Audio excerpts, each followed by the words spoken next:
Assalamualaikum warahmatullahi wabarakatuh.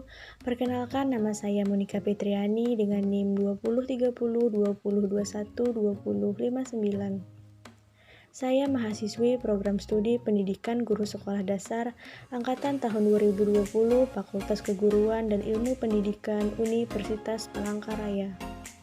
Di video pembelajaran kali ini, saya akan melakukan uji validitas instrumen dan contoh menggunakan Excel untuk memenuhi tugas UAS Statistik Pendidikan yang diampuh oleh Ibu Asih Utami SPD MPD. Oke teman-teman, langsung saja kita ke video pembahasannya. Uji validitas instrumen. Validitas adalah suatu ukuran yang menunjukkan tingkat kesahihan suatu alat ukur. Apabila instrumen dikatakan valid, berarti menunjukkan alat ukur yang digunakan untuk mendapatkan data itu valid. Jadi, dalam arti luas, bahwa valid itu berarti mengukur apa yang hendak diukur, sama juga dengan ketepatan. Ada 3 tahapan untuk mencari uji validitas instrumen, yaitu yang pertama menghitung R-hitung, yang kedua menghitung T-hitung, dan yang ketiga menentukan R-tabel. Nah, kita akan membahas tampilan yang pertama, yaitu menghitung R-hitung. Rumusnya teman-teman bisa lihat di tampilan video pembelajaran. R-hitung adalah koefisien kolerasi sigma X jumlah skor item, sigma Y jumlah skor total item, dan N jumlah responden. Setelah menghitung R-hitung, kita akan lanjut kepada menghitung T-hitung. Rumusnya seperti teman-teman bisa lihat di video pembelajaran kali ini.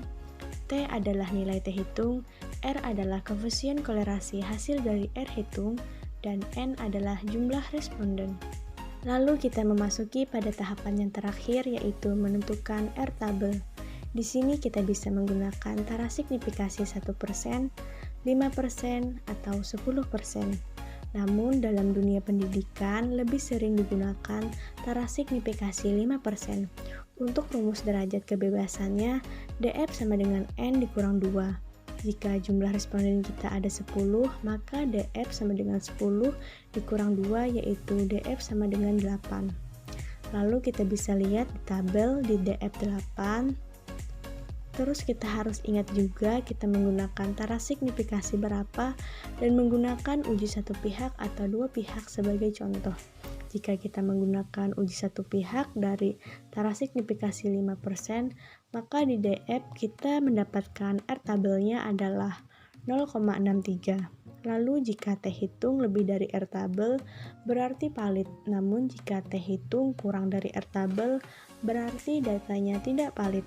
Nah, di sini teman-teman bisa lihat contoh soalnya. Pada tabel sudah ditemukan sigma X, sigma Y, sigma X kuadrat, sigma Y kuadrat, dan sigma XY.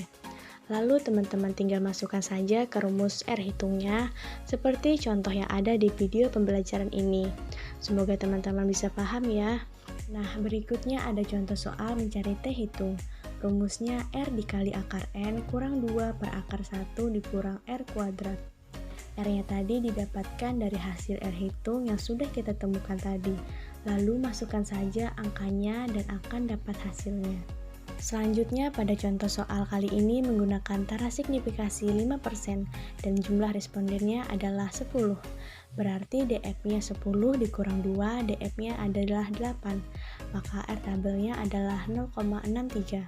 Baik teman-teman, kita sudah melewati 3 tahapan tadi. Kita mendapatkan R-hitungnya 0,766, T-hitungnya 0,370, dan R-tabelnya 0,63. Karena T-hitungnya lebih besar dari R-tabel, maka item pertanyaan 1 dinyatakan valid. Selanjutnya contoh menggunakan Excel. Kita buka terlebih dahulu program Excel-nya. Kita akan melakukan uji validitas soal pilihan ganda. Di sini ada sebuah contoh di mana ada 10 soal yang dikerjakan oleh 15 siswa. Langkah pertama yang kita lakukan adalah menghitung hasil atau jumlah dari jawaban setiap siswa. Yang akan kita gunakan rumus sum.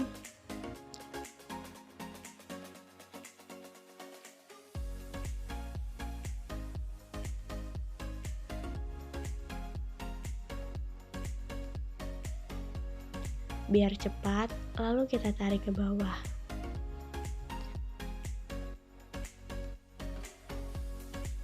Selanjutnya kita tulis di kolom baru R hitung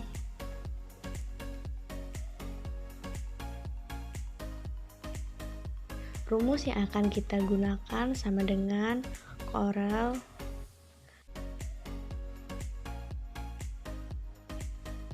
buka kurung, kita blok soal yang pertama,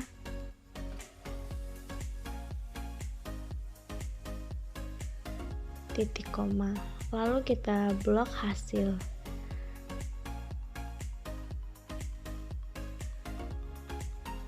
Nah, khusus yang hasil kita tambahkan tanda dolar secara manual atau klik F4. Lalu tutup kurung, enter.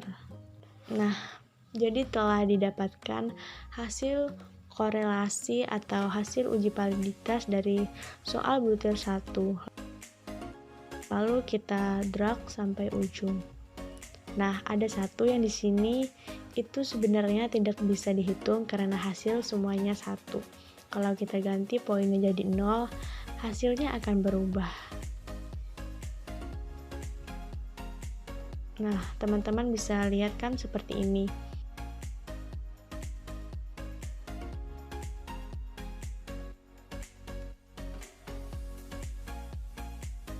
Langkah berikutnya yang akan kita lakukan untuk mencari nilai R tabelnya, saya tambahkan di kolom baru R tabel untuk 15 responden itu sama dengan 13 dari taraf signifikasi 5%, yaitu 0,5, maka R tabelnya 13 dan 0,5 dapat yaitu 0,5140. Selanjutnya saya akan membuat kolom baru hasil menggunakan rumus sama dengan if buka kurung, klik kolom ini lebih besar dari R tabel biar R tabelnya tidak berganti kolom. Kita tambahi tanda dolar.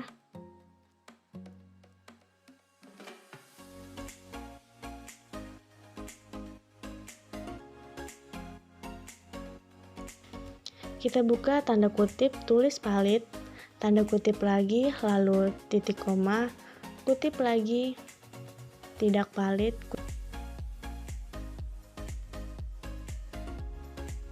kutip lagi, tutup kurung, lalu enter.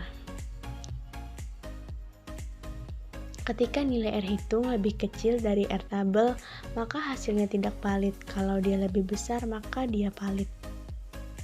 Nah, baik teman-teman, di sini kita bisa lihat bahwa yang valid ada 5 dan yang tidak valid ada 4 dan yang tidak bisa dihitung ada 1.